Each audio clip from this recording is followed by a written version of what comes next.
I knew that it was about writing the songs, and I read the script, and it was very, very funny, and it was about writing the songs for two bad songwriters.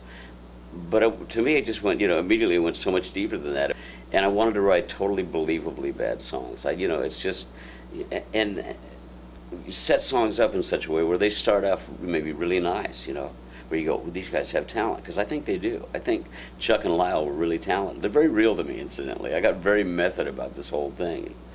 Paul Williams wrote those songs as if he was writing a musical, which was fantastic because they were in the voice of those two characters. But she said, "Come look, there's a wardrobe of love in my eyes." It's hilarious to most people, but from a certain mindset, it's like, yeah, there's find something of love in here that fits you. Take your time, look around, try to find something in your size. The thing that's beautiful about his songs is that they take an idea and he follows them through, even though it's maybe not the idea that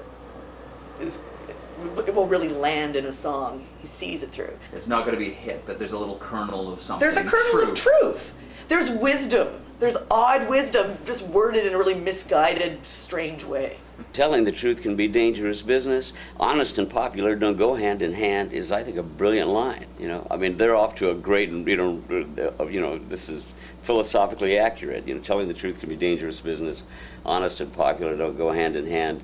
If you admit that you can play the accordion, no one will hire you in a rock and roll band. It rhymed, it rhymed, and it's also a modest truth. At that time, accordions weren't a part of a rock and roll band. The best part of Dangerous Business, and what makes the whole presentation of Dangerous Business funny, is the question why. The very first scene when they're working on Dangerous Business, yeah, and they're stuck on that line, yeah. Telling the truth can be, and then finally Warren Beatty's character says, dangerous business, and Dustin Hoffman's character says, why? Why? Yeah. Why?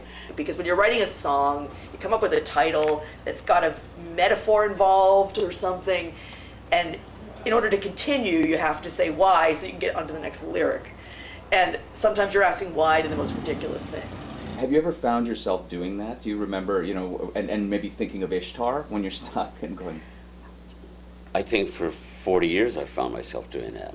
That kind of writing style that they're recreating in Ishtar, I really found in the 80s, or in the 90s rather, in Nashville, because it's like I turned into, there was a guy named John Vesner who I wrote a song with called You're Gone. We're going back and forth with this in the studio, trying to get a line. And the engineer, as we're sitting there listening to the two of us, going over this one line, the third verse of the song, said, "You know what you guys sound like? You sound like a scene out of Ishtar." And it was like, it come full circle back to me and all. So yeah, it's I think it's an honest depiction of the process. Well, what happens now though is that whenever I'm writing a song, I think this could easily have been written by the Ishtar guys, and then it makes me question myself, because I will write things not on purpose, but I'll be thinking, how did I get on this metaphor? Why do I feel the need to complete it? This reminds me of Ishtar. It influenced me. I'll share that with you. Oh, I love that. I was in a musical comedy duo for years, and Ishtar was a huge influence, and your songs were a big influence on us.